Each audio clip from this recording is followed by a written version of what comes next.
This fascism is not legitimate. The fact that it is coming to power through the normal processes of this system does not mean that this fascism is legitimate. What it does raise is that the whole system is illegitimate if this kind of fascism can arise out of the soil of this system and come to power through the regular processes of this system. So that takes you to the verge of the next point. And these things are different. It is necessary to unite millions and millions of people in a massive, determined movement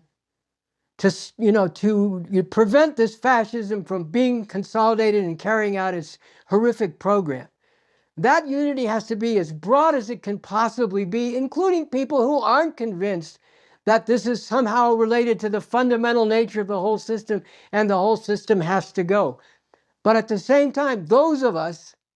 revcoms and growing numbers of people who do understand that this is rooted in this system, and is not the only horror of this system, but it's just one, concentrated horror of much greater atrocity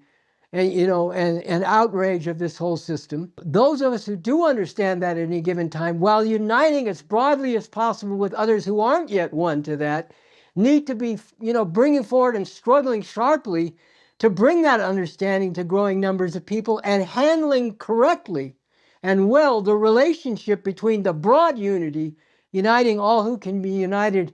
to really prevent this fascism from carrying out its horrific program, while we're working to win growing numbers of people to see that it's the whole system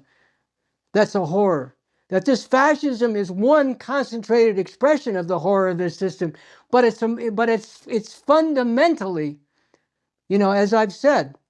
both a horrific and a completely outmoded system that humanity needs to and can move beyond, and we have to rise up in revolutionary struggle to bring about a whole different system, sweeping this one completely off the stage of history and getting into all the things we talked about earlier in terms of transforming society and ultimately the whole world in a really emancipating way.